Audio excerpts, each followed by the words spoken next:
우리 오늘 함께 은혜 나누실 말씀 히브리서 4장 16절 말씀입니다. 히브리서 4장 16절 우리 함께 큰 목소리를 봉독하겠습니다. 시작. 그러므로 우리는 긍휼하심을 받고 때를 따라 돕는 은혜를 얻기 위하여 은혜의 보좌 앞에 담대히 나아갈 것이니라. 아멘. 아멘. 이렇게 제가 스크립트를 준비했는데 없으신 분들은 뒤에서 받으시면 좋겠고요. 요 내용에 따라서 제가 여러분과 은혜의 말씀을 좀 나누고자 합니다.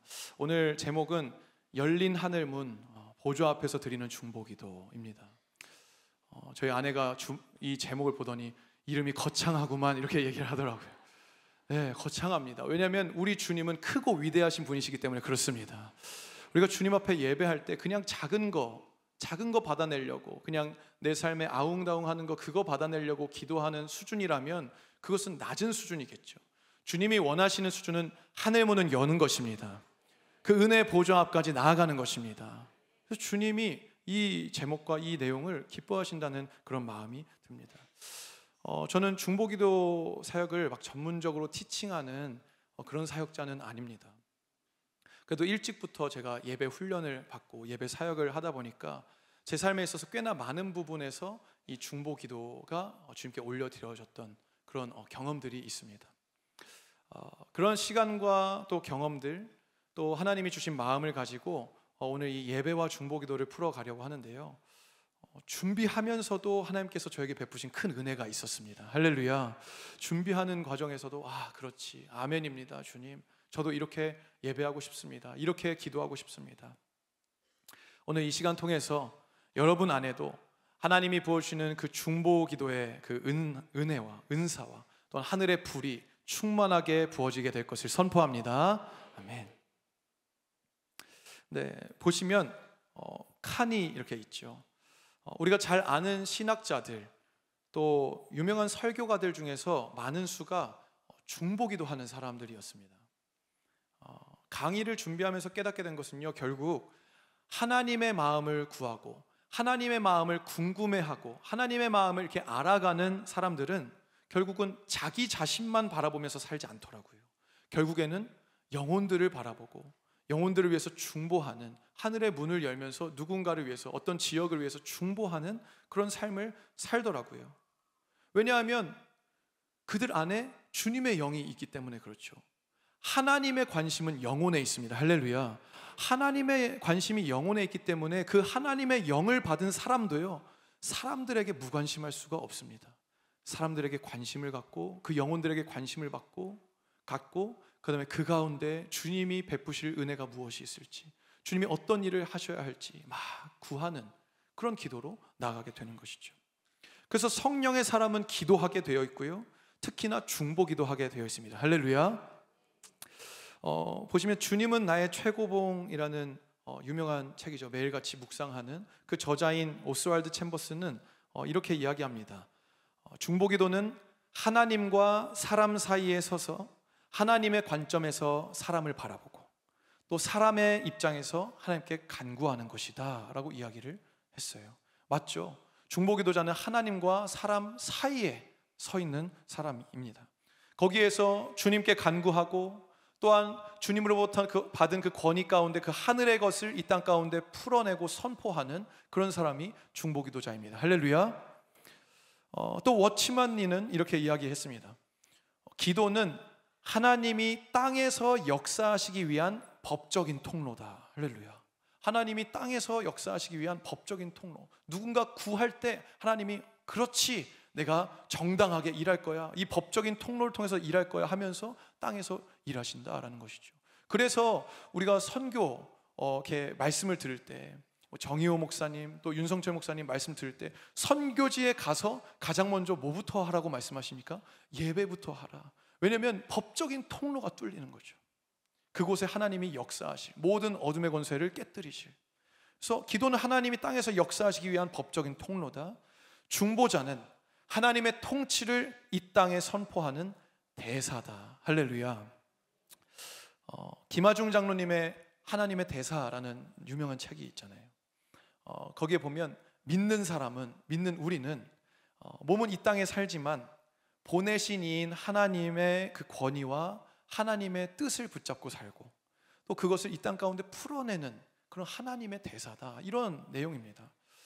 마찬가지로 여러분, 기도는 하나님께서 이 땅 가운데 일하실 수 있는 법적인 통로이고요, 그리고 그 기도를 통하여 이 땅에 하늘의 일이 일어나도록 하는 그 하나님의 대사가 누구냐면 중보 기도자입니다. 자, 그럼 먼저 중보 기도가 무엇일까? 우리가 중보 기도 학교잖아요. 중보 기도에 대해서 나눠야 되겠죠. 이미 목사님께서 잘 풀어주셨어요. 지난주에 유명기 목사님께서, 김우지 목사님께서 다 하셨다 이렇게 하셨는데 제 부분을 유명기 목사님께서 다 하셨어요. 이미 막 열린 하늘문 나왔고 하늘 보좌 나왔고요. 그래서 제가 난 다음 주에 뭐 해야 될까? 라고 생각을 하는데요, 동시에 어떤 마음이 막 샘솟듯이 일어나냐면요, 너무 감사한 거예요. 너무 기쁜 거예요. 왜냐하면 우리 목사님들 안에 한 영이 흐르고 있구나. 같은 마음을 가지고 이 중보기도 학교 하면 우리 성도님들에게 무엇을 전할까, 어떤 진리의 말씀을 선포할까 할 때 같은 맥락에서 움직이는구나, 그 마음이 막 들면서 맨 처음에 막 낙심할 뻔하던 것을 주님이 건져 올려주셔서 기쁨으로 승화시켜 주셨습니다. 할렐루야. 네, 아무튼 기본적으로 지난주에 나눴을 때 중보기도는 무엇인가? 기본적으로 우리가 생각하는 것은 타인을 위해서 하나님께 대신 간구하는 기도, 이게 중보기도잖아요. 누군가를 대신해서 하나님께 기도하는 거, 누가 아프다거나 누가 어렵다거나 혹은 아직 구원받지 못한 어떤 영혼을 위해서 안타까운 마음으로 기도하는 것이 중보기도죠. 근데 이러한 중보기도를 더 원어적인 의미에 맞게 살펴본다면 아까 오스왈드 챔버스의 말처럼 하나님과 사람 사이에 서는 기도입니다.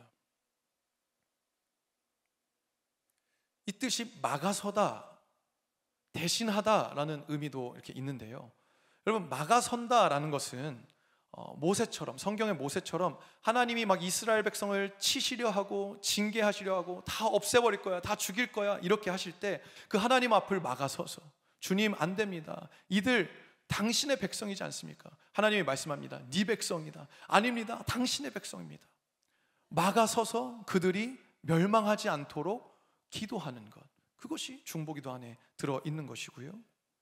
또 대신하다라는 의미는 예수님이 십자가 위에서 막 예수님을 조롱하고, 여러분, 예수님을 조롱한다는 것은, 십자가를 조롱한다는 것은 사실 하나님을 조롱하는 거거든요. 유대인들이 그것을 몰랐습니다. 그들이 메시아를 기다리고 하나님을 믿는다고 했지만 실상 하나님을 조롱하고 있거든요. 그때 예수님이 이렇게 말씀하십니다. 아버지여, 이들을 용서하소서.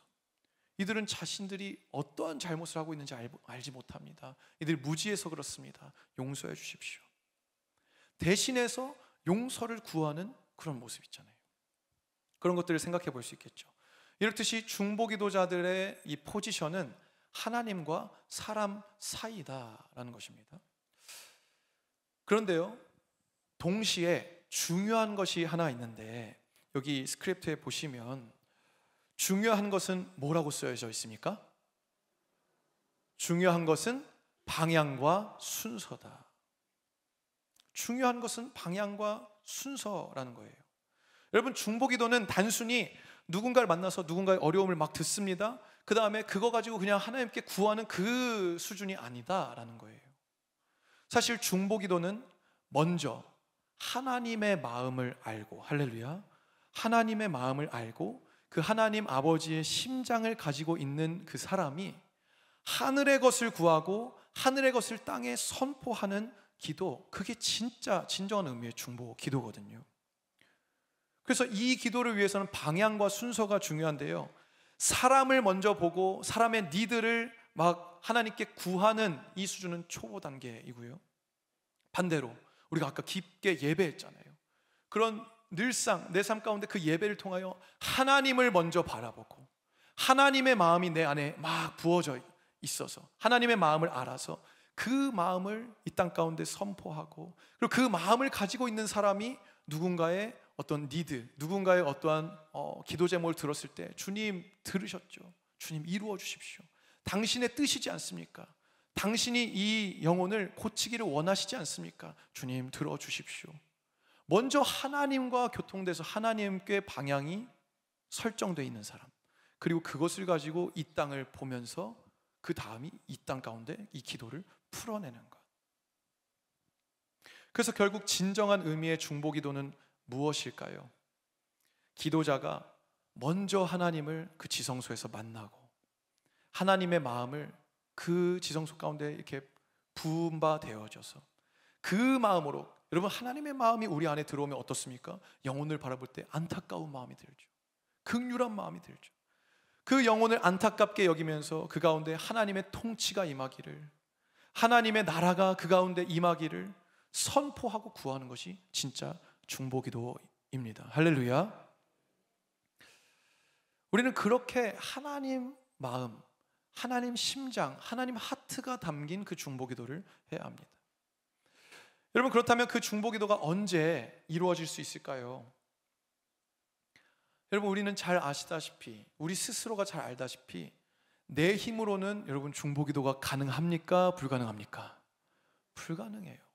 왜냐하면 내 안에는 사랑이 없습니다. 저도 청년들 많은 기도 제목이 있는데요, 제가 영적으로 충만해 있지 않고 제가 다운돼 있을 때 기도할게, 그런데요 기도에 힘이 안 생겨요.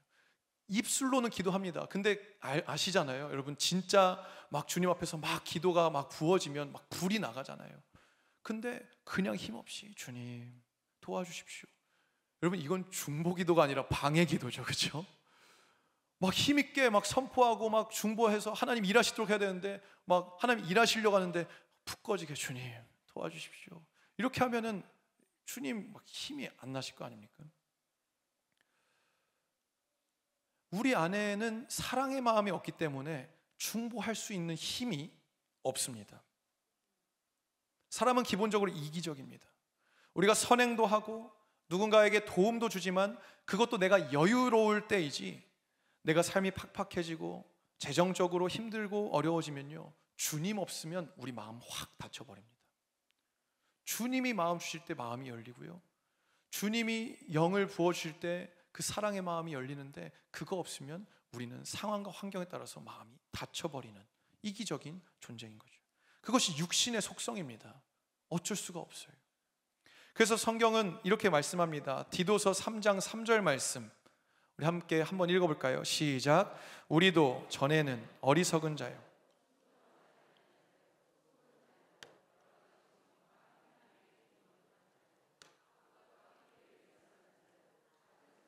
피차 미워한 자였으나. 여러분, 이것이 예수님을 알기 전에 우리의 모습이잖아요. 다 이러한 상태 아닙니까? 이게 자연인의 모습이죠. 그러나 이제 예수 그리스도를 만나서 십자가의 죽으심과 부활의 생명으로 거듭난 존재는 달라집니다. 어떻게 달라집니까? 예수님의 한없는 사랑이 내 안에 부어져서 그 예수님의 사랑으로 말미암아 누군가를 사랑할 수 있고요, 그 예수님의 사랑으로 말미암아 누군가를 위해서 중보할 수 있게 되는 줄 믿습니다. 사랑 그 자체이신 주님이 내 안에 계실 때 그 기도가 이루어지는 것이죠. 그때 진짜 중보기도가 시작됩니다. 그때 비로소 주님의 관심사인 영혼이 그 기도하는 사람 눈에 들어오기 시작합니다. 주님이 이 영혼을 얼마나 긍휼히 여기시고 얼마나 사랑하시는지 그 마음 가지고 한번 중보해 보세요. 막 쏟아집니다. 부어집니다.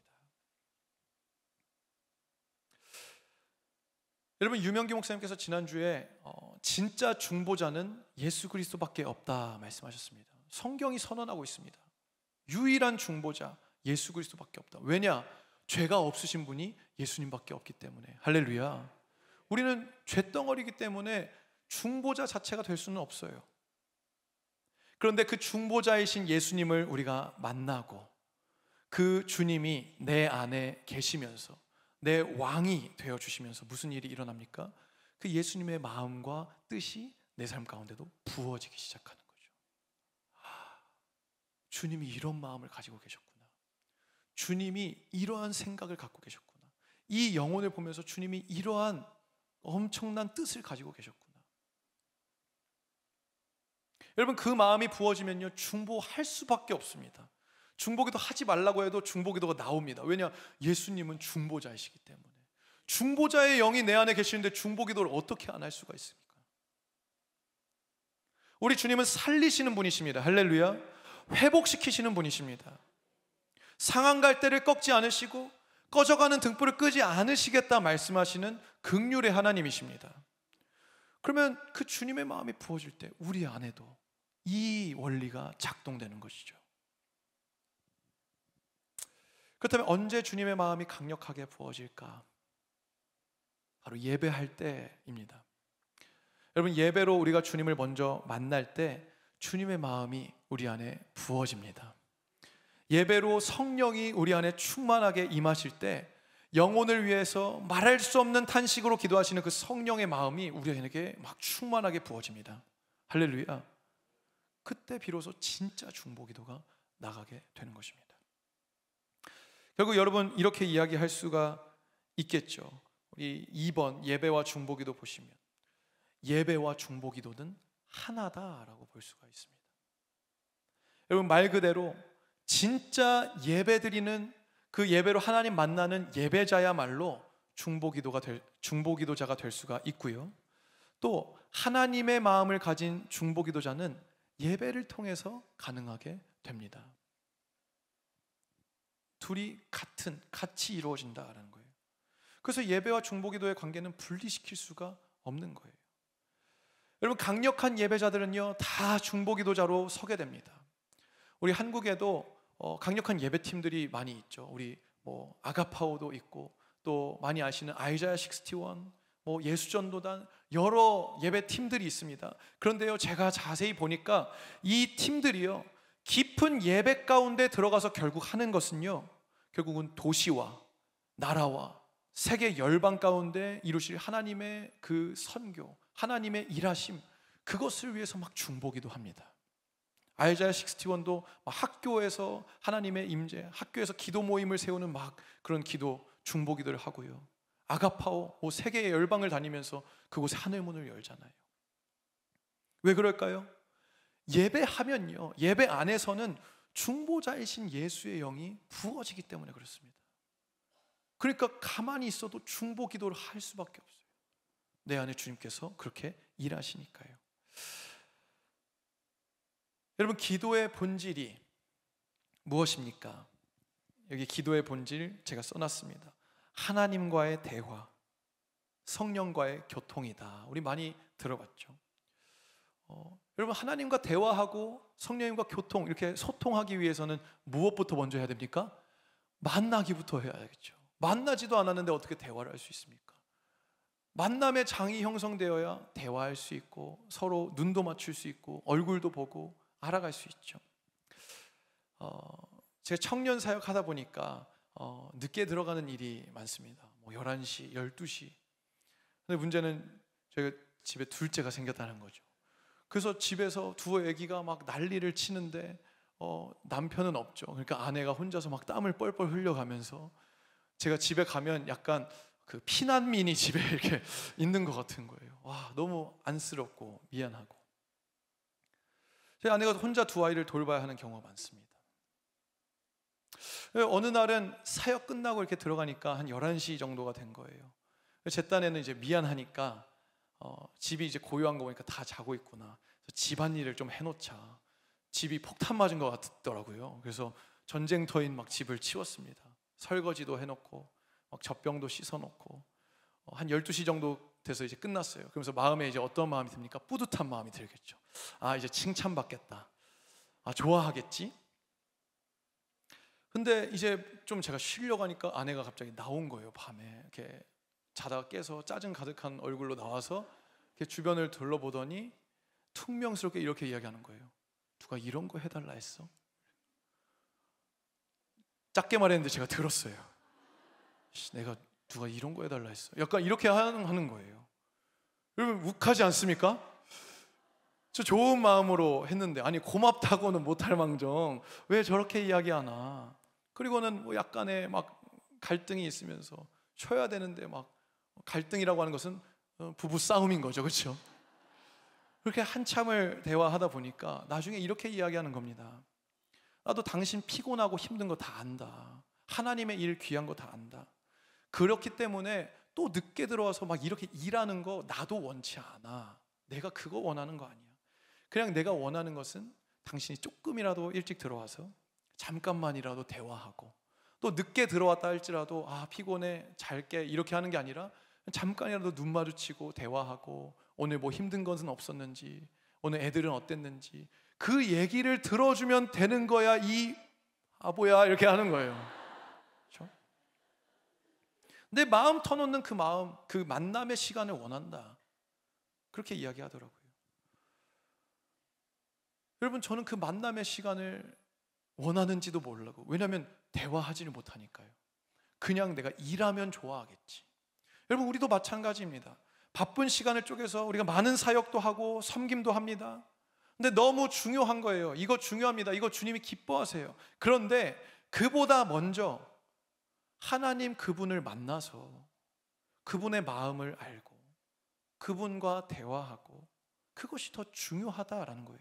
그것이 먼저 이루어진 다음에 여러 가지 일들을 하면 주님 더 기뻐하시는데, 그 주님의 마음과 뜻은 알려고 하지도 않고 주님 만나려고 하지도 않고 그냥 맡겨진 일, 목자니까, 뭐 직분자니까, 뭐 부서 맡았으니까, 그러면요 점점 주님이 원하시는 것과는 이렇게 이격되잖아요. 주님이 무엇을 원하시는지 알아야 우리가 그것을 마찬가지로 구할 수가 있습니다.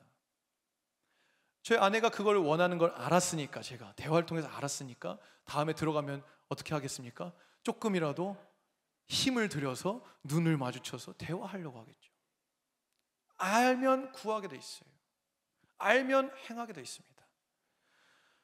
여러분, 우리가 여러 가지 기도도요 막 할 수 있습니다. 또 심지어 의무적으로 기도할 때도 있어요. 주님 이거 필요하고요, 주님 이 사람 고쳐주셔야 되고요, 주님 여기에 역사하셔야 됩니다. 그런데 정작 지금 주님이 나에게 어떤 기도를 원하시는지, 지금 주님 나의 입술을 통하여 어떤 하늘의 그 원리와 하늘의 비밀이 선포되기를 원하시는지, 그것은 알지 못한 채, 주님의 마음은 어디에 있는지 그것은 알지 못한 채 그냥 의무적인 기도만 한다면 그것은 힘이 없는, 주님이 이루시지 않는 기도가 되어버리죠. 그 기도는 땅에 떨어집니다. 왜 그렇습니까? 주님을 만나지 못하니까 주님의 뜻을 알지 못하는 거죠. 여러분, 그래서 중보기도 이전에 예배가 중요한 것입니다. 그 어떤 시간과 장소보다 하나님을 깊이 만날 수 있는 곳이 바로 예배이잖아요. 여러분, 흔히들 중보기도자를 파수꾼이라고 이야기합니다.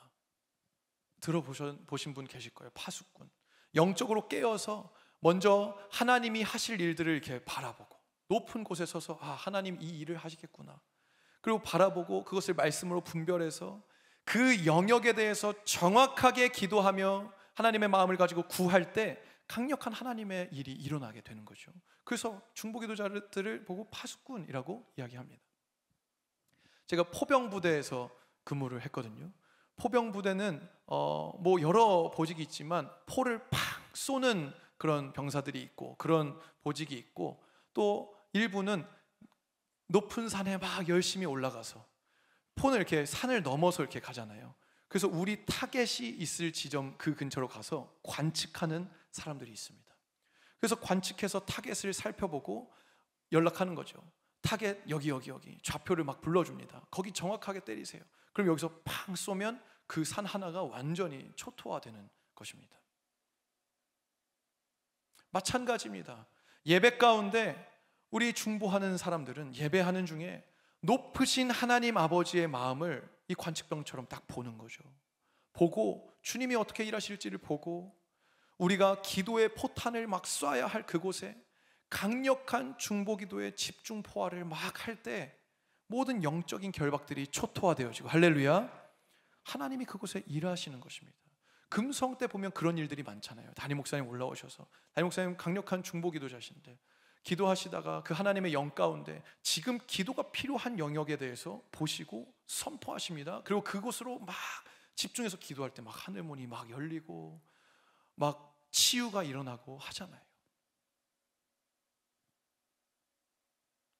그러한 중보기도의 역사가 어디에서부터 시작되는가? 예배에서부터 시작된다라는 것입니다.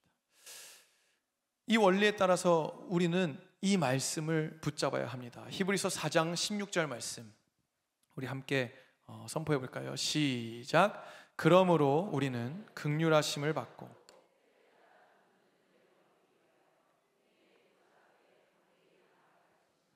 아멘. 은혜의 보좌 앞에 나아가는 게 예배잖아요. 여러분, 다윗은 강력한 기도의 사람이었거든요.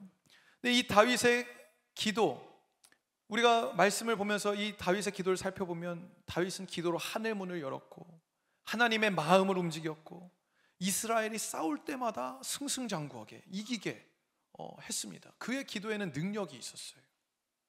심지어 시편 이렇게 보면요, 약 1000년 후에 오실 막 예수 그리스도, 메시아 예수 그리스도에 대해서도 많은 예언을 그 예배하는 중에 막 하게 됩니다. 어떻게 그것이 가능했을까요? 그가 예배자였기 때문에 가능했겠죠. 다윗의 장막에서 24시간 365일 끊임없이 주님 앞에 올려지는 그 예배의 향기, 그 기도의 향기, 그렇게 깊이 예배할 때 하나님이 다윗에게 보게 하시고요, 하나님이 깨닫게 하시고 하나님의 마음을 주시고, 그래서 그걸로 다윗이 붙잡고 기도하기 시작할 때, 시편은 사실 다 기도문이거든요. 찬송이자 기도문이거든요. 하나님의 뜻을 붙잡고 기도하기 시작할 때 그 일이 이루어지잖아요. 심지어 어떤 일이요? 메시아가 오실 일까지요. 여러분, 그것도 중보기도예요. 주님, 먼 훗날에 우리 자손들이 멸망당하고 완전히 그 실패한 그때 우리 이 민족, 이 유대인들, 이 열방 구원할 메시아를 보내주십시오. 가장 강력한 중보기도 아닙니까? 그 중보의 영이 막 다윗이 예배할 때 풀어지는 거죠. 여러분, 하나님의 뜻이 무엇일까요? 기도할 때, 예배할 때 하나님의 뜻이 임한다고 했습니다. 하나님의 뜻이 무엇일까요? 방금 히브리서 말씀을 보시면 긍휼하심을 받고 때를 따라 돕는 은혜를 얻기 위하여 라고 되어 있습니다. 이게 하나님의 뜻입니다. 영혼을 긍휼히 여기시는 것이 하나님의 뜻입니다. 할렐루야. 은혜를 베풀고 싶어 하시는 것이 하나님의 뜻입니다. 문제는 그것을 구하지 않는다라는 거예요. 문제는 이 마음과 이 마음이 완전 일치되어져서 하나님의 마음을 가지고 구하는 사람이 없다라는 거예요. 여러분, 우리는 이걸 다 지식적으로는 알고 있어요. 아, 하나님 긍휼한 분이시지, 하나님 은혜 베푸시는 분이시지. 근데 여기서 안다라는 그 말은요, 지식적으로 아는 것이 아니라 영적으로 깨달아지는 것입니다. 그냥 주님의 그 심장이 내 안에 이식되어지는 거예요. 그럼 그 마음 가지고 영혼을 보면 어떻습니까? 눈물이 막 주룩주룩 나는 거죠. 여러분, 주님이요, 여러분 바라볼 때 너무나도 사랑스럽게도 보시지만 동시에 눈물을 주룩주룩 흐르면서 긍휼히 여기시면서 보실 거예요. 왜요? 아, 이들이 구원받았지만 이 어려운 세상 가운데, 이 사방이 다 죄악인 세상 가운데서 힘들게 살고 있구나.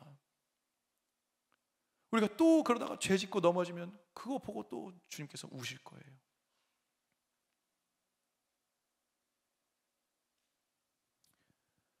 우리 지식적으로 다 알고 있지만 그것으로는 진짜 중보기도를 할 수가 없습니다. 오직 예배할 때 그 주님의 영이 우리 마음에 임하셔서 우리 안에서 막 발동되어질 때, 그때 진짜 생명건 중보기도가 나오게 되는 줄 믿습니다. 예수님이 우리 위해서 십자가 지시고 생명을 주셨잖아요. 생명건 중보기도가 이때 주님의 영이 내 안에 막 심겨지고 깨달아질 때 나오게 되는 것이죠. 제가 대학생 때 일본 선교를 간 적이 있었습니다. 원래는 제가 일본을 진짜 싫어했었거든요. 왜냐면 민족의 원수였잖아요. 제가 막 이상한, 제가 국사 이런 거 되게 좋아했거든요. 역사, 세계사 다 좋아했습니다. 근데 역사를 공부해 보니까 이 일본이 민족의 원수, 뭐 이런 거예요. 그리고 막 그 일본 애니메이션, 또 막 일본 문화, 이런 것들이 영적으로 굉장히 안 좋은 게 많다는 것을 제가 알아서 제가 그냥 일본 하면 이렇게 좋은 마음보다는 이렇게 괜히 꺼리는 마음이 있었습니다. 그러다가 제가 섬기는 팀에서 일본으로 선교를 가게 된 거예요. 사실 저는 그때까지 선교를 가본 적이 없었습니다. 제가 섬겼던 저희 아버지 교회가 작은 교회여서 저희가 뭐 선교를 하고 선교비도 막 보내고 선교사님들을 섬겼지만 단기 선교를 이렇게 갈 수 있을 만한 여력이 안 됐었거든요. 그래서 제가 있을 때는 단기 선교를 한 번도 못 가다가 제가 군대 가니까 갑자기 단기 선교를 가더라고요. 그래서 저는 모교회에서는 한 번도 경험해 본 적이 없어요. 근데 이 팀에서, 이 예배 사역 팀에서 일본으로 선교를 간다. 한 번도 가본 적이 없었기 때문에 두렵고 꼭 굳이 이렇게 학기 중이었는데 가야 되나? 이런 생각이 드는 거죠. 돈도 없고 그리고 심지어 일본이에요. 그러면 안 가도 되겠다. 저는 이번에 안 가겠습니다. 뭐 이스라엘 가거나 이러면 제가 갈 텐데 일본은 좀 제 마음이 내키지 않습니다. 근데 이상하게 예배할 때마다 그냥 두 글자만 생각나는 거예요. 가라. 가라. 계속 이 생각만 나는 거예요. 그래서 이거 진짜 주님의 뜻이 맞나? 주님은 상냥하게 말씀하실 텐데 왜 가라라고만 말씀하실까? 근데 아무튼간 기도하면서 결국에는 뜻을 꺾고 내려놓고 일본을 갔습니다. 가서 전도도 하고 예배도 하고, 또 그때가 후쿠시마 원전 쓰나미로 인해서 후쿠시마 원전이 다 무너지고 나서 한 1, 2년 뒤였거든요. 그 뭐 위험하지 않은 지역까지 해서 이렇게 돌아보고요.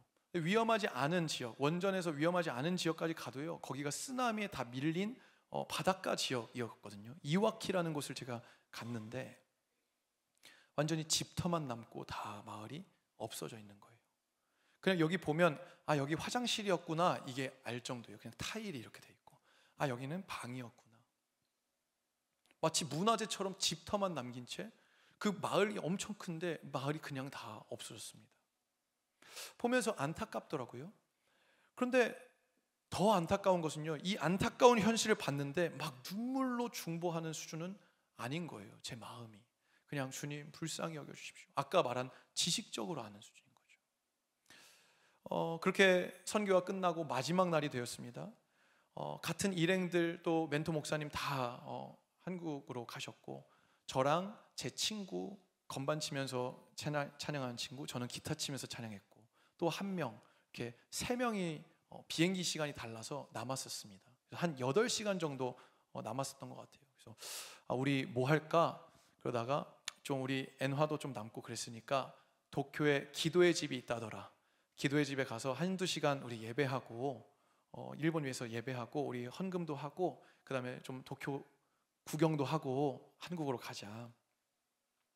그리고선 세 명이서 그 기도의 집을 찾아가서, 심지어 기도의 집에 아무도 없는 거예요. 그래서 수소문해서 열쇠로 우리가 따고 들어가가지고 거기서 세 명이서 막 이방인들이 예배하기 시작했습니다.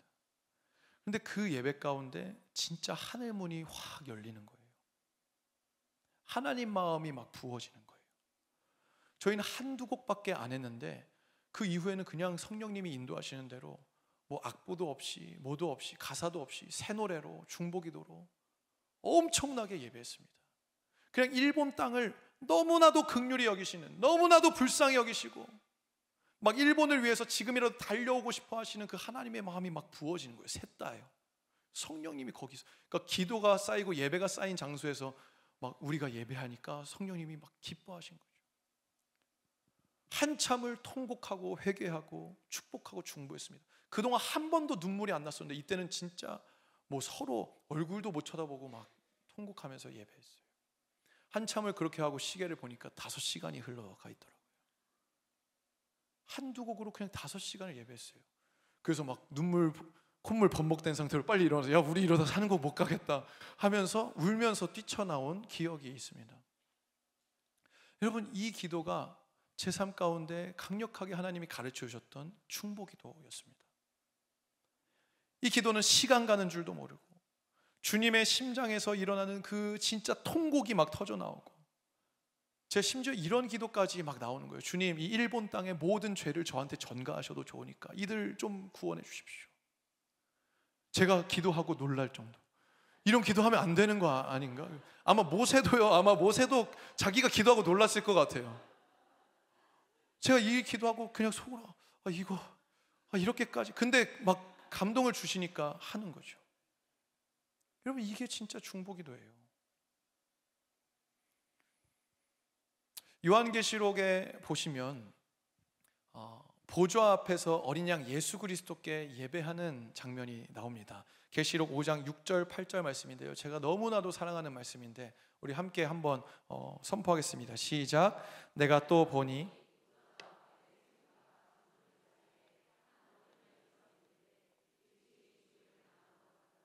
그에게 7뿔과 7눈이 있으니 이 눈들은 온 땅에 보내심을 받은 하나님의 7 영이더라. 그 어린 양이 나아와서 보좌에 앉으신 이의 오른손에서 두루마리를 취하시니라. 그 두루마리를 취하심에 네 생물과 24장로들이 그 어린 양 앞에 엎드려 각각 검은 고와 향이 가득한 금대접을 가졌으니 이 향은 성도의 기도들이라. 아멘. 여러분, 예수님이 어린 양 예수께서 두루마리를 취하셨다라고 했는데 무슨 두루마리일까요? 성경을 이렇게 보면요, 이 두루마리 안에는 하나님의 구속사가 담겨져 있습니다. 하나님의 심판과 구원에 대한 계획이 이 두루마리 안에 담겨 있는 것이죠.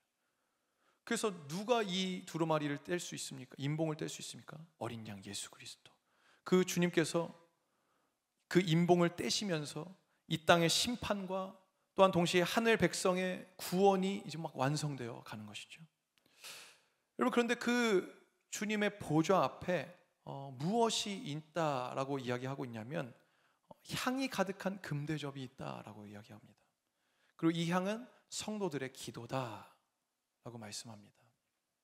자, 생각해 보세요. 어린 양 예수께서 하나님의 구속사와 그 심판과 구원의 그 계획이 담겨 있는 두루마리를 가지시고 서셨습니다. 그리고 그 앞에 금대접이 있는데 거기서 향기가 올라오고 있습니다. 성도들의 기도다. 이 기도가 어떤 기도일까요? 제가 말씀을 묵상하는데 주님이 이러한 감동 주시더라고요. 아마도 이런 기도일 겁니다. 주님의 다시 오심을 기다립니다.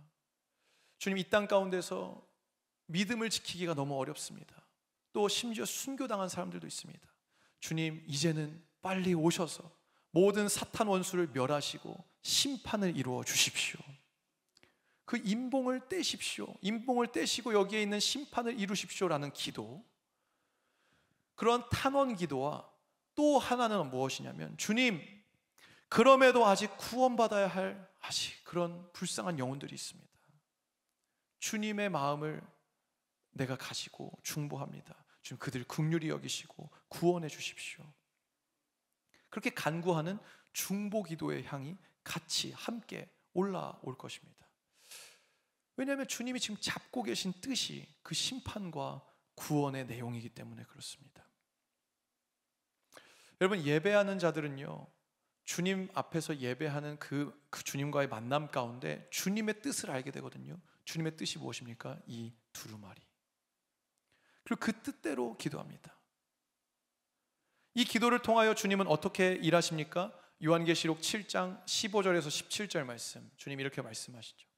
이렇게 요한계시록에서 말씀하고 있습니다. 우리 함께 있습니다. 시작. 그러므로 그들이 하나님의 보좌 앞에 있고 또 그의 성전에서 밤낮 하나님을 섬기매 보좌에 앉으신 이가 그들 위에 장막을 치시리니 그들이 다시는 줄이지도 아니하며 목마르지도 아니하고 해나 아무 뜨거운 기운에 상하지도 아니하리니 이는 보좌 가운데에 계신 어린 양이 그들의 목자가 되사 생명수샘으로 인도하시고 하나님께서 그들의 눈에서 모든 눈물을 씻어 주실 것임이라. 아멘. 지금 주님 앞에 이미 구원받은 능히 셀 수 없는 큰 무리가 나와서 어린 양 보좌 앞에서 막 예배하는 겁니다. 밤낮으로 예배하고 밤낮으로 이 성도의 기도의 향이 올라가는 그 가운데 주님이 그들 위에 뭘 치십니까? 장막을 치시고 은혜로 덮으신다. 저는 이 장막이 다윗의 장막이라고 믿습니다. 24시간 예배하면서, 왜냐? 천국이 이루어져 가는 거죠. 천국이 어디가 천국입니까? 주님과 24시간 365일 함께하는 그 삶이 천국 아닙니까? 할렐루야. 다윗의 장막을 치시면서 그런 주님과의 동행 가운데 이제는 줄이지도 않고 목마르지도 않고 상하지도 않도록 주님 보호하십니다. 생명수샘으로 인도하시고 그동안 흘렸던 눈물 다 닦아주시고요. 무엇으로부터 올라온 기도로 말미암아 그 금대접에 담긴 성도들의 중보기도, 탄원기도, 그것을 주님께서 받으시고 이제 일하기 시작하시는 것입니다. 저는 이 부분을 보면서 이것은 그냥 우리가 나중에 천국 가서만 이루어지는 게 아니라, 왜냐하면 이미 요한도 2000년 전에 이걸 본 거잖아요. 기도하는 중에, 환상 중에 이걸 본 거잖아요. 저는 이 부분을 보면서 우리가 이 땅 가운데서 우리가 예배하고 중보할 때도 영적으로 이 자리에 동참하고 있는 거구나. 할렐루야. 우리의 기도도 여기에 들어가 있구나. 주님 다윗의 장막을 덮으실 때 우리도 그 다윗의 장막으로 덮임받고 보호받는 거구나. 우리가 예배할 때 주님은 이 땅 가운데서도 다윗의 장막을 맛보게 하시며 우리 기도에 응답하신다. 할렐루야. 이 믿음이 막 부어지는 거예요. 결국 주님은 이 말씀 그대로 요한계시록 22장 말씀에서 완전한 회복과 승리를 이루어 주십니다. 시간상 읽지는 않겠지만 여러분 한번 읽어보시면 좋을 것 같아요. 그 은혜의 보좌에서 터져 나오는 생수의 강으로 인하여서 생명나무가 자라고 과실이 자라서 모두를 먹이고 그 잎사귀는 치료제가 돼가지고 모든 사람을 치료하는 그 일이 22장에 나타나게 됩니다. 이 완전한 승리가 어디에서부터 시작됩니까? 어린 양 예수 그리스도 그 보좌 앞에서 드리는 예배, 그 은혜의 보좌 앞에서 주님 도와주십시오, 긍휼히 여겨주십시오, 주님의 마음을 가지고 드리는 그 중보기도, 그 성도들의 기도에서부터 시작됩니다. 특별히 이 영역에서 조금 더 나누고 싶은 것은요, 우리의 중보기도가 주님의 보좌를 움직이는 기도까지 나아갔으면 좋겠다, 이러한 갈망이 저한테는 있습니다. 여러분, 중보기도의 깊은 영역까지 들어가는 사람은요, 하나님의 보좌를 움직이고 하나님이 일하시도록 하는 것까지 나아갈 수 있습니다. 할렐루야. 이게 중보기도의 가장 깊은 곳이에요. 리즈 하월즈라는 웨일즈의 강력한 중보기도자가 이렇게 이야기했습니다. 중보기도라는 책에 이렇게 얘기했는데요, 중보기도자는 하나님을 움직인다. 심지어 하나님으로 하여금 마음을 바꾸시게 할 수도 있다. 중보기도자는 구하는 바를 반드시 얻는다. 아니면 성령께서 그 기도하는 그 사람을 통하여 구하는 바를 얻으신다. 여러분, 모세가 그랬잖아요. 목숨 건 기도로 이스라엘을 멸망시키려 하시는, 다 죽여버리려고 하시는 그 하나님의 마음을 움직이잖아요. 아브라함도 마찬가지죠.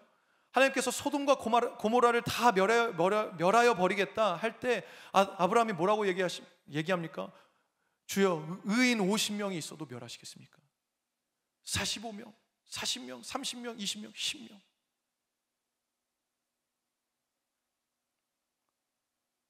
충보하며 기도합니다. 그때 하나님이 기회를 주시잖아요. 여러분, 어떻게 이들은 하나님의 마음을 움직이는 기도를 했을까요? 그들이 삶 가운데 예배를 통하여 하나님을 이미 만났고 하나님의 마음을 깊이 알고 있었기 때문이죠. 여러분, 하나님의 깊은 마음은요, 하나님 깊은 마음은 여러분 생각해 보세요. 이들 다 죽여버리는 것이겠습니까? 하나님의 깊은 마음은 이들을 멸망시키는 것이 아니라 돌이키고 구원하길 원하신다라는 것을 이들은 알고 있는 거예요. 그래서 그걸 구할 때 하나님이 마음을 바꾸시는 거죠. 여러분, 이걸 악용하셔서 내가 원하는 거를 구해서 하나님을 바꾸게 하겠다, 이거 아닙니다. 하나님이 원하시는, 진짜 하나님 그 심장 안에 뭘 원하시는지를 알고, 주변에 펼쳐지는 환경은 주님이 멸하시려 하는 것 같아, 주님의 심판이 있는 것 같아. 그때 주님의 그 보좌 앞에 나아가서 중보하며, 주님 아니지 않습니까? 주님의 마음은 살리는 거 아닙니까? 주님은 건지시는 거 아닙니까? 불쌍히 여겨주십시오, 고쳐주십시오. 그때 하나님이 마음을 바꾸신다라는 거예요. 여러분, 우리가 밤낮으로 주님의 보좌 앞에 예배하며 나의 모든 주파수가 주님을 향하게 되면요, 그 사람 위에는 언제나 하늘문이 열려있게 됩니다. 그 위에 하늘에서 부어지는 기도의 권위가 임하게 돼요. 왜요? 늘 하나님의 뜻을 알고 있으니까요. 늘 무엇을 구해야 되는지 알고 있으니까요. 그러니까 구하는 족족 이루어지는 이루어지는 것이죠. 특별히 리즈 하월즈는 이 중보기도라는 책에서 중보기도자라면 공통적으로 가지고 있는 세 가지 이야기합니다. 한번 보실까요? 중보기도자라면 공통적으로 가지고 있는 세 가지 무엇입니까? 시작. 동화, 고통, 권위. 이렇게 이야기합니다. 기도하는 대상에게 내가 동화되는 것, 그 사람의 처지가 나의 처지가 되고 그 사람의 아픔이 나의 아픔이 되는 그 동화의 단계, 그리고 그것을 넘어서 고통, 그 고통은 뭐냐면요, 그 대상을 위해서 막 기도하다 보면 영적 공격도 있어요. 사탄의 방해도 있습니다. 하지 못하게 하고 막 내 삶이 어려워질 수도 있어요. 그러한 고통을 끝까지 참고 감내하며 끝까지 가는 것. 그렇게 기도 대상에 동화되어지고 또 기도하는 중에 몰려오는 여러 가지 고통과 어떤 어려움들을 통과한 사람에게는 무엇이 주어집니까? 권위가 주어진다. 하늘의 권위가 주어지는 거예요. 중보기도의 권위가 부어진다는 것입니다. 이러한 사람이 하나님과 사람 사이에 서서 중보할 때 하나님의 보좌가 움직이게 되는 줄 믿습니다. 하늘의 뜻이 이 땅에 이루어지게 되는 줄 믿습니다. 저와 여러분이 다 그런 예배자가 되기를 원합니다. 다 그런 중보기도자가 되기를 원해요. 그러면 그런 중보기도자 어떻게 될 것인가? 제가 5가지로 정리해 봤는데요, 시간상 그냥 한번 읽어보겠습니다. 우리 같이 읽겠습니다. 시작. 예배자가 먼저 되어야 한다. 구별된 기도의 시간과 장소가 있어야 한다. 겸손하게 하나님 뜻에 귀 기울여야 한다. 대상과 일치되어야 한다. 사욕 없이 끝까지 포기하지 말고 기도해야 한다. 아멘. 이 가운데 두 번째, 구별된 기도의 시간과 장소가 있어야 한다. 엘리야가 하늘에서 불 떨어지게 할 때 그때 늘 드리던 대로 저녁 소재 때라고 되어 있습니다. 그러니까 엘리야가 그때 하나님을 만났던 시간과 장소가 있었다는 거예요. 하나님을 만나는 그런 시간이 구별되어 있었다는 거예요. 그때 하나님 역사하십니다. 예수님도 한밤중에 한적한 곳에 가셔서 주님과 독대하는, 하나님과 독대하는 시간을 가지셨죠. 그런 사람에게 중보기도의 권위가 부어지고 어떤 힘이 부어지는 것입니다. 또 특별하게 그 다음 거, 겸손하게. 중보기도자는 항상 겸손해야 합니다. 저도 많은 중보기도 하시는 분들을 많이 뵀어요. 저보다 훨씬 선배님들도 많이 계셨고, 저도 기도 받으면서 막 불이 일어났던 적도 있었고, 근데 그 중에 적지 않은 경우가 겸손하지 못한 것으로 인해서 결국에는 하나님을 떠나가게 되고 하나님을 반하는, 오히려 사탄에게 이용당하는 그런 모습으로 변질되는 것도 보게 되었습니다. 여러분, 우리는 중보할 때 겸손해야 합니다. 할렐루야. 왜 특히 겸손해야 되냐면 막 하나님의 마음을 가지고 기도하면요, 하나님 이루어 주시거든요. 근데 그게 하나님의 뜻이고 하나님의 능력이기 때문에 이루어진 건데 자기가 기도해서 이루어진 것으로 착각합니다. 그러면서 교만이 싹트는 거예요. 저도 지금부터 계속 기도하는 것은, 주님, 제 안에 교만 조금한 거 생길 때마다 주님 성령의 불로 태웁니다. 지금부터 벌써 교만하면 나중에 어떻게 되겠습니까, 주님? 저는 그런 기도를 진짜 자주 합니다. 결론입니다. 이제 말씀을 정리하려고 하는데요, 여러분, 수많은 중보기도의 모델들이 있지만 결국 우리가 따라가야 할 모델은 누구입니까? 예수님이죠. 여러분, 요한복음 17장 집에 가셔서 한번 읽어보세요. 예수님의 중보기도입니다. 요한복음 17장 통으로가 예수님이 하나님 앞에서 이 땅을 위해서, 또한 훗날 주님을 믿게 될 우리를 위해서도 하신 중보기도가 여기에 담겨 있거든요. 그 핵심이 무엇일까요? 예수님의 기도의 핵심이 무엇일까요? 바로 영혼 구원과 생명입니다. 영혼 구원과 생명. 요한복음 17장 21절 말씀 우리 함께 읽어볼까요? 시작. 아버지여, 아버지께서 내 안에, 내가 아버지 안에 있는 것 같이 그들도 다 하나가 되어 우리 안에 있게 하사 세상으로 아버지께서 나를 보내신 것을 믿게 하옵소서. 아멘. 보이시죠? 내 안에 아버지께서 거하시는 것 같이 그들에게도, 우리에게도 성령 안에서 하나 되어서 하나님 안에 있게 하여 주십시오. 내 안에 있게 하여 주십시오. 진리 안에 있게 하여 주십시오. 주님의 구원받은 백성 되게 해주십시오. 그리고 그 구원받은 백성들, 그들을 통하여 세상이 주님을 보게 하여 주십시오. 세상이 주님을 믿게 하여 주십시오. 결국 정리해보면 그들도 구원받게 해주십시오. 여러분, 주님의 중보기도는 이러한 내용이었습니다. 그렇다면 우리의 중보기도도 이러한 내용이 되어야 하지 않겠습니까? 단순히 무언가를 해결해달라는 그런 요청이 아니라 진짜 생명을 살리기 원하시는 그 주님의 마음을 우리도 받아서 이 하늘의 뜻이 이 땅 가운데 이루어지는 기도로 나아가야 하는 줄 믿습니다. 여러분, 예수님의 중보기도의 결과는 구원이었습니다. 거룩이었습니다. 치유와 회복이었습니다. 결국 이 모든 것은 그리스도의 생명으로 이어지는 것입니다. 그것이 주님이 가장 기뻐하시는 기도입니다. 우리 중보기도가 그러한 생명 살리는 기도가 되기를 원합니다. 제 이야기를 나누면서 말씀 마치려고 합니다. 우리 반주 좀 해주시고요. 악기팀도 나와주시면 좋을 것 같아요. 사역을 하다가 가슴 아픈 일을 맞이한 적이 있었습니다. 제가 담당했던 부서의 한 친구가 스스로 이제 삶을 마감한 일이 있었거든요. 이제 막 공동체 안에 들어오고 이제 막 예배도 나오려고 했던 친구였어서 더 마음이 아팠습니다. 그때 얼마나 가슴이 막 아프고 먹먹한지.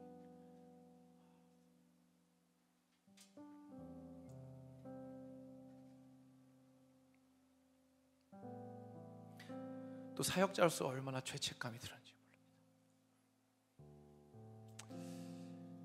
그렇게 장례 기간이 다 끝나고 한 일주일 정도 지났던 것 같아요. 어느 날 제가 이메일을 이렇게 열었는데요, 그 친구에게서 이메일이 와 있었던 거예요. 한 2주 정도 전의 메일. 그러니까 스스로 삶을 마감하기 전에 저한테 메일을 보낸 거죠. 그 메일에 이 친구가 자기의 삶에 대해서 쭉 이렇게 나누어 주는데 여러 가지 우울증이 있고 여러 가지 자살 충동이 있고, 근데 그런 표현이 있었지만 그 끝에는 결국에는 은혜였습니다. 나 주님 이제는 만난 것 같습니다. 이제는 해결할 것 같습니다. 그래서 이렇게 기록되어 있는 거예요. 나는 나를 포기했지만 하나님은 나를 포기하지 않으십니다.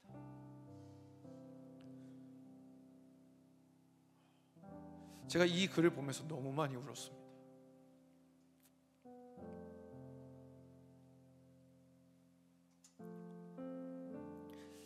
이 영혼에 대한 안타까움과 미안함과 또 내가 그 메일을 진작 확인하고 연락했었더라면 좀 달라지지 않았을까? 다른 결과가 있지 않았을까? 막 이런 엄청난 죄책감과 막 후회가 밀려왔습니다. 진짜로 사역에 대해서 깊이 고민했어요. 내가 자격이 있는가? 한 몇 주를 계속 그 무거운 마음으로 이렇게 지냈던 것 같아요. 그러다가 어느 날 주님이 저에게 말씀하셨습니다. 기도하는 중에, 정말 힘없게 기도하는 중에 주님이 저의 마음에 이렇게 말씀하시는 것 같았어요. 주영아, 이게 영혼의 부계야. 나는 이러한 영혼들 때문에 매일같이 울고 있어.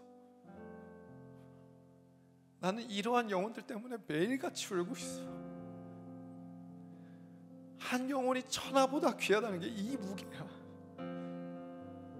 주, 나는 한 영혼이라도 더 구원하기를 원해. 다시 일어나서 이 마음으로 기도하고, 다시 일어나서 이 마음으로 예배하고, 이 마음으로 너에게 맡겨진 한 영혼 너가 구원할 수 없겠냐? 돌볼 수 없겠냐? 계속해서 이 사역 맡을 수 없겠니? 여러분, 그 주님의 부르심 앞에 제가 두 손 두 발 다 들었습니다. 예, 주님, 저를 사용해 주세요. 부족하고 연약합니다. 그런 어려움 가운데 제가 막 즉각 찾아가서 반응할 수도 없습니다. 그럼에도 주님, 저를 필요로 하신다면 저를 사용하십시오. 사랑하는 여러분, 우리 주님의 관심사는 생명입니다. 한 영혼이 구원받고 한 영혼이 영원한 생명을 얻는 것을 주님이 가장 원하고 계세요. 그리고 주님이 우리를 먼저 만나 주신 것은요, 우리를 통하여서 아직도 주님을 알지 못하는, 그래서 죽어가고 있는, 그래서 미혹당하고 있는, 그래서 거짓으로 멸망으로 가고 있는 그 영혼들 건져내라고 주님은 우리를 먼저 만나 주신 것입니다. 우리의 중보기도의 방향은 생명이 되어야 합니다. 영혼 구원이 되어야 합니다. 주님, 우리를 통하여서 역사하여 주십시오. 주님, 우리를 통하여서 한 영혼이라도 더 건져내게 하여 주십시오. 주님, 잃어버린 영혼 없도록 주님 항상 성령 충만함으로 나에게 임재하여 주시옵시고, 주님의 마음을 품고 그 목자의 마음을 가지고 주님, 그 잃어버린 영혼들을 위해서 중보하며 기도하는 그곳에 하늘 문을 열고 그곳에 하나님의 통치하심과 하나님의 나라를 선포하는 그런 중보 기도자로 살게 하여 주시옵소서.